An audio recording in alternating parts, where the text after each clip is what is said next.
Welcome to the Social Media Church podcast. I'm Nils Smith, and I'm joined by a special guest. I'm excited for you guys to meet L.Michelle Salvant. Elle, thanks for joining us. Nils, I'm so happy to be here. They talk about me. I'm with the guru today, man. I'm in there. Yeah, well, let's as we get started, I'd love for you to introduce yourself to this audience and who you are and what you do, and a little bit about your background. Well, Nils, I'm just so thankful again for the opportunity to be able to talk to you. My background is I've been in media ministry since about 2004. Prior to that, I was a news anchor, reporter for a nationwide niche type of network. So we did a lot of cultural programming, but got into media ministry back in 2004 when my life really took a shift. Okay. I was laid off from my network job, which at the time I was really starting to shift more into doing, at that time, a stories of faith type column in the newspaper. I'd started writing that. And so my life was just really shifting in more of a God direction. I was unaware.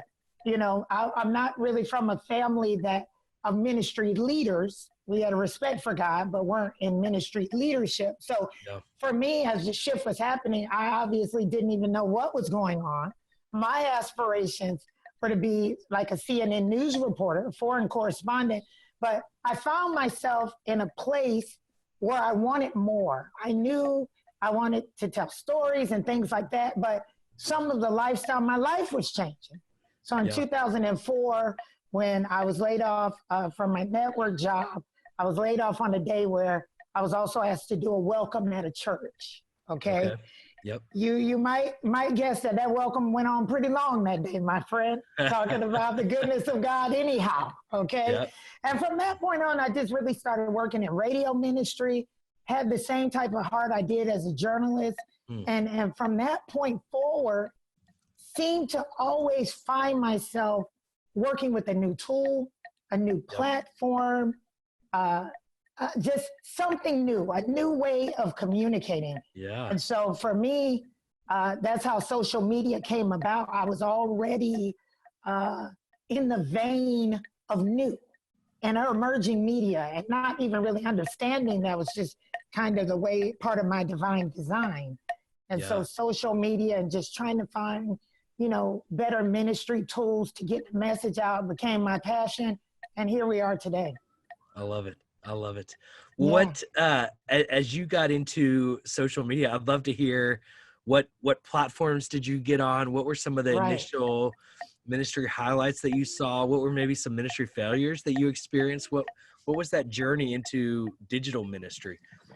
Well, the journey for me, I would have to, first of all, I started in radio ministry. So at one point, radio ministry was the bomb. You know that. You had like tapes, CDs.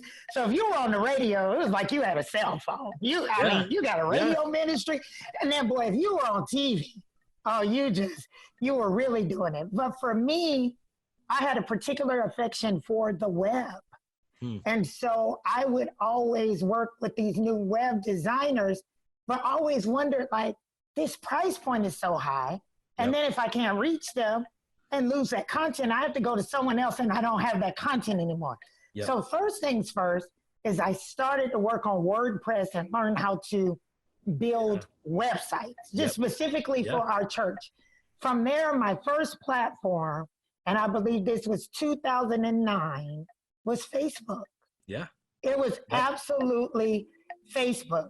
And I think I was taken aback by the fact that you could have up to 5,000 friends, of which I said, oh man, I should be there in 6 months. I've been on 11 years and I'm at 4,000 something. Okay?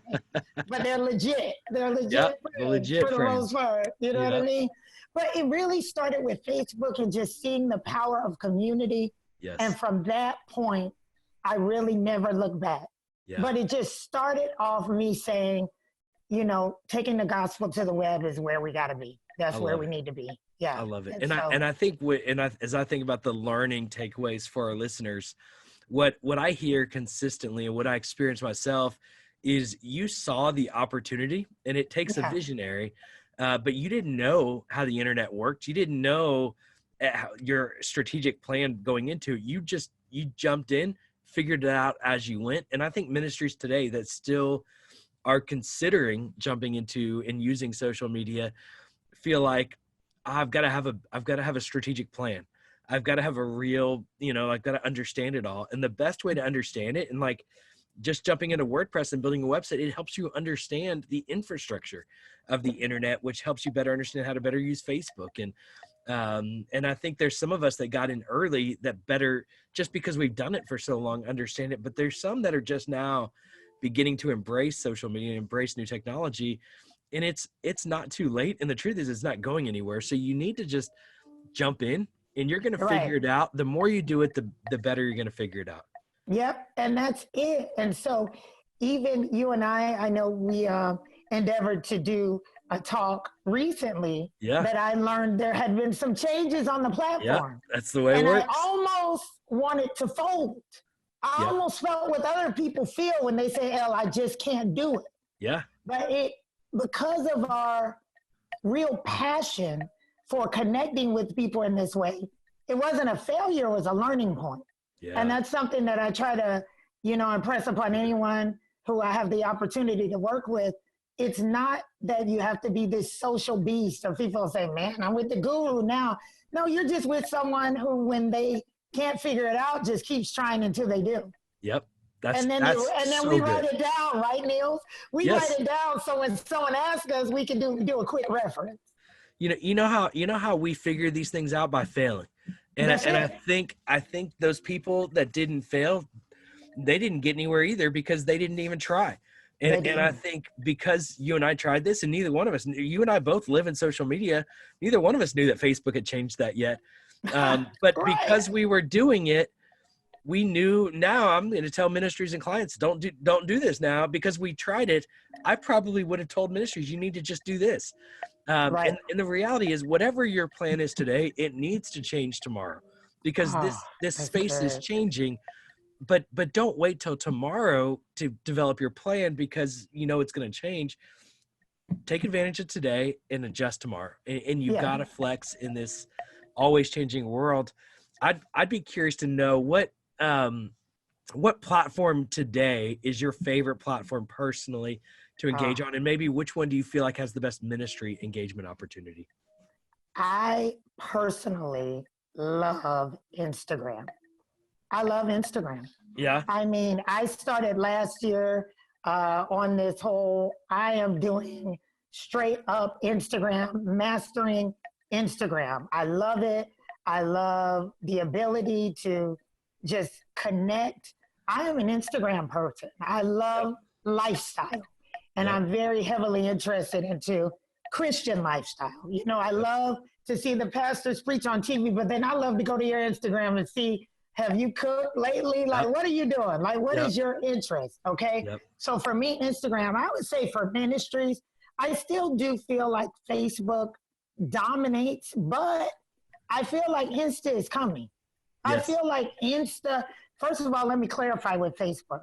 I'm definitely going to say Facebook groups is dominating. Yes. Groups is where it's at. Okay. And I would say on Instagram for ministries, it is really growing. It is really, we connected on Instagram. Yes. Yeah. You know what I mean? So there are some real viable, strong, just really divine connections happening on Instagram right now, is my point of view. So good. Are there any churches or ministries that you feel like are just doing an incredible job on Instagram right now, worth following? Oh, come on, man. Mike Todd is crushing it. We all know Mike Todd is crushing it. Mike Todd is just crushing it. And what we like about his crushing is it comes from a real place. 100%. We've seen him just kind of glow up, as they say, So, I really like his. I want to give a shout out to Bishop T.D. Jakes.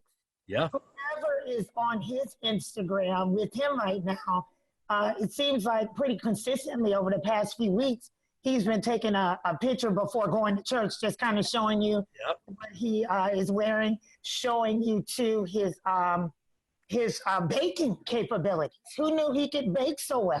And I feel people like love to know that. People often say, like, oh, nobody cares what I ate for breakfast. People love to know what you ate for breakfast. People they love to know do. that TD Jakes likes to bake. Yeah, They like seeing what shoes Mike Todd is wearing. yeah, Now they yeah, want to hear the gospel. They want to hear the truth preached from those yeah. leaders, but they also want to know, like, what sports team are they cheering for? And I think there's a big Yeah, lesson there. people love lifestyle. On another note, a little bit more serious, Toby Mac. When I Hmm. heard what happened to Yeah. his son, I Yeah. didn't go to his Facebook because I'm not really in a connection with him like that, but I was Yeah. certainly on his Instagram. Yeah. You know what I mean? So when he dropped the song about it, I was right there to see it because it was right there on Instagram, Yep. you know? And Yeah. so I think I'm so into lifestyle, and I really believe a lot of people are, that those three accounts just stand out. I like another account. I like the Fear of God creator, the shoe guy. Okay. He has a really cool feed. His Yep. name escapes me right now, but I just I think I love to see these collaborative things that are taking place in the body too.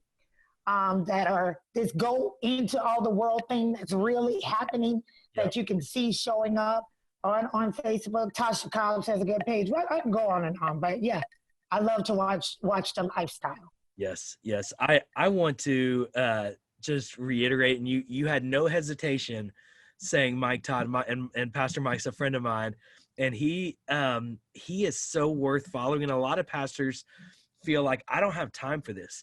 Pastor Mike Uh-huh. has the fastest growing church in this country. Come And part of on. that is because he has given the time to this and prioritized this platform where people are and where they're spending time. And he is ministering to people in a very personal and a very real way on Yes. Instagram. And he's prioritized that specific platform. And so I think for pastors that feel like they don't have time for social media, go spend some time watching Pastor Mike and how he is. So it's at I am Mike Todd Yes. on Instagram, and Shout he's out, shout crushing out. it. And He is. and he's the real deal. And I'll tell you too, the other side that pastors feel hesitant about is this am I being narcissistic being on social media? And the That's good, reality to Neil. social media is that people connect to people better than they connect to organizations. And so they're going to connect with you better than they're going to connect with your church from an organization, from a social media standpoint. And you can pastor them on behalf of your church and your organization through that channel. And you can also connect with them in a personal way. And I think Pastor Mike is a good example of that. I think TD Jakes is actually paying attention to Pastor Mike, and He that's where he's is. getting a lot of these ideas. Yeah. And so Pastor Mike has modeled it so well, and I think pastors need to be paying attention to. And it is not, and I think, and so getting to know Pastor Mike, he's told me, he's like, Nils, I just want to steward this. I'm not trying to make this about me. I'm trying to steward this platform effectively for ministry, and that is so genuine. And I can speak on behalf of Pastor Mike, knowing him as a friend. He's one of the most humble leaders I've ever met. Wow. And it comes not out of narcissism but out of a desire to effectively maximize that platform for kingdom impact. So I just want to encourage pastors in that way of, I appreciate you bringing up because I think there's a moment right now on Instagram and for pastors connect in a very personal way with people. And it's a very feasible. It's not too complicated. You don't have to be too flashy. But just be real and be intentional to build relationships. You're wearing what looks to be Snapchat glasses. Am I seeing that right? You are saying it right. I told you a part of my divine design is getting all these emerging media type tools and finding unique ways to use them. So I have been wearing and recording live with Snapchat glasses since November of 2018. Wow. And what do you think? What's been your experience with them? I'm going to tell you something, Neil. Yep. We are dropping a documentary that was made from recordings from every day of 2019. I turned 40 last year. Okay. Absolutely. These glasses have changed my entire, they provided some real soul healing. They are highly effective. They record about 10 seconds at a time, which is enough because when the clips compound, you got to go back through all these things. But they have allowed me to see life in a way I wouldn't have seen it and deal with some internal issues that you couldn't tell me because I'm too strong to hear it from anybody. Wow. And so God can truly use anything. And he used these glasses to send a message to me because I wasn't being reached. Wow.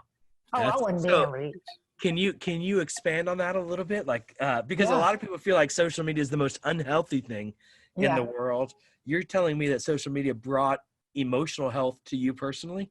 Yeah, especially through these glasses. So the key is I set out to record my life for a year and make what's called the 2020 life film, because 20 plus 20 equals 40, not thinking about this year.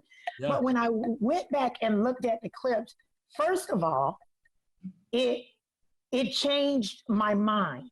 When I began to do it, I realized I had a posting type of mindset, not an engaging mindset. Yeah. So everything I was doing was kind of like a highlight type mindset. Oh, I got to hurry up and put this out here. But finally, I saw a clip. I come from I come from an abusive background as a child. I was in a home where abuse took place, not towards me, but towards my mother and another from my brother.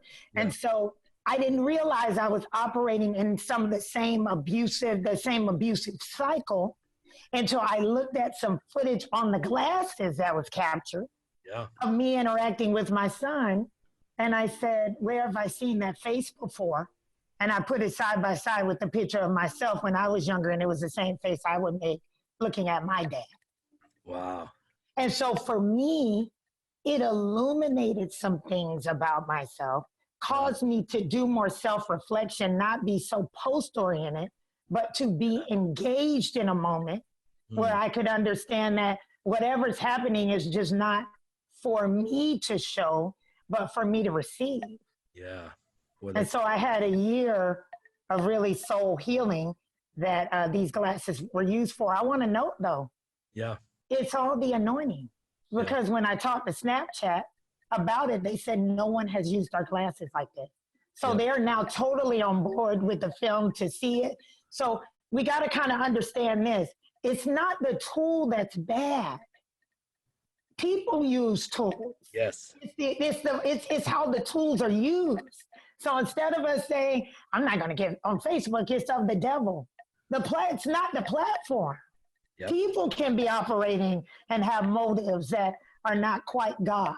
So I came in with a God motive with these glasses and got some soul healing out of it. I love that. A God motive. And that's it at the core. That's how, I mean, look, telephone technologies, radio technology you're talking about earlier, come in with a God motive for these mediums, and God can use, and I believe God can redeem pretty much anything, if not anything. It's hard to imagine what God cannot redeem, and Snapchat obviously has a black eye to most Christians, but man, hearing that is it's refreshing to hear how God has used that in your life, and I believe He's going to use that in other people's lives as well. And I feel confident God has used Snapchat to reach somebody somewhere because a Christian had a God motive on that platform.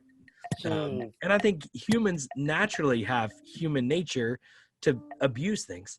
And so I think that is going to happen. And I think it's our job as believers to redeem with God motives. As you think to the future, and if you were to speak, or you are speaking to church leaders here and ministry leaders, what should ministry leaders be thinking about into the future of all of this on social media? I think that we still need to keep our focus where it has always been since the beginning of time, and that's souls. So if your focus is souls and your focus is winning souls, then you want to be wherever these souls are. You don't even want your own fear to limit you from going where the souls are.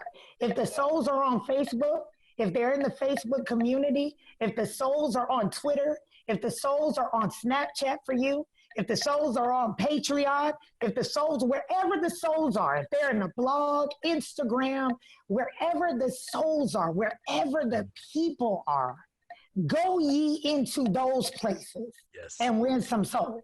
Yes. And that's not to get religious, but if we're going to break it down to the least, the basics, the main thing, if we're going to say, let's keep the main thing, then isn't it about people and soul salvation? Well, then we got to go where the people are.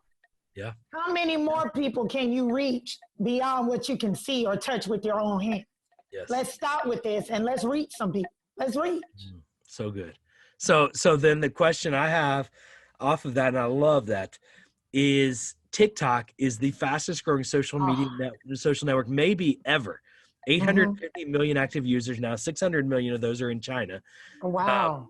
And it's the fastest. I mean, Twitter only has 300 million active users. Wow. TikTok's only like 2 years old. And wow. it's almost 3 times the size of Twitter. I'm 40 years old. You know, what am I going to do on TikTok? What do you say to a pastor that's like, well, souls are on TikTok, but I can't dance? You know, like, what am I supposed to do? Somebody on you know what? I would say to that pastor, somebody on your team can dance. And maybe the fact that you can't dance, but you're learning how. I watched the Today Show the other week and got convicted. I said, look at the Today Show. You got Hoda and Savannah, and they're all trying to do a dance on TikTok. Yep. Where's your TikTok account is what I said to myself. So surely after this podcast, I will have a TikTok next time we talk. But I think there's somebody, if every joint supplies, there's somebody within your radius, within your team that can help you be on there, or you just being aware and being open to your young people. And it's a conversation starter. If you're not on there, start a conversation. I have one of my mentees here now. I need to ask her, are you on TikTok? She's like, no, but she's listening to this conversation. But I think for those who are, let me see. You know, I work with teens as a life coach, and we just did an activity with them surrounding music, because I said, you need to know what you're listening to. So it's called our lyrics activity. They were so, just so you could see the happiness on their face when I came back and said, I listened to all them songs y'all put down, and ooh boy, I mean, they laughed, but what I got from them is you care. Yeah. You care enough to go down in these trenches with us and listen to these tracks that we know where you're coming from, Miss Hell. We know what you're about. But the fact that I would listen and say, hey man, y'all, you know, I listen to what this artist was saying or that artist was saying. So I think it's a way, these platforms, even if you don't feel comfortable being on them, are a way for us to engage with those who may need us. I love it. I love it. Well, as we wrap up this conversation, do you have a final piece of advice you'd like to share with pastors and ministry leaders? 2 words, and this is my whole campaign: be social. If we're out here in everyday life, there is a piece of your life that can be shared to change and transform another. Be social. Choose one platform. You don't have to overwhelm yourself and try to look any kind of way by saying, yeah, I'm everywhere. If you're somewhere, be there. Yes. If you're on Facebook, really be on Facebook. Not just to post your stuff, but to interact. Be social, man. Somebody out there somewhere, something you have is just waiting for you to bring some change to their life. Be social. My brother always says, you know, he's an entrepreneur, so he says you can't make money being a secret. I'll say you can't help anybody being a secret. Yep. So be out there and be social. I love it. I love it. Well, I want to hear where people can connect with you, but we know we need to get you to 5,000 friends on Facebook. So go find L.Michelle Salvant on Facebook, and now she's on TikTok. By the time this podcast is live, she'll be on TikTok. So go straight to TikTok, look her up, add her there. Where else can people connect with you online? You can connect with me online on Instagram, on Twitter, on YouTube, just at L.Michelle Media. That's L like the letter L, Michelle Media, 2 L's in Michelle, and you'll see me right there. And don't forget 2020 live film coming out. I'll say by the summer. A light preview by the summer. Well, follow her on Instagram, and you'll get an announcement there for that. I can't wait to see it. I'm going to have all of those links to all of those social channels on our show notes. So go to socialmedia.church. and click those links and follow L.Michelle there. And thanks so much for listening to this episode of the Social Media Church podcast. We will see you on the next episode.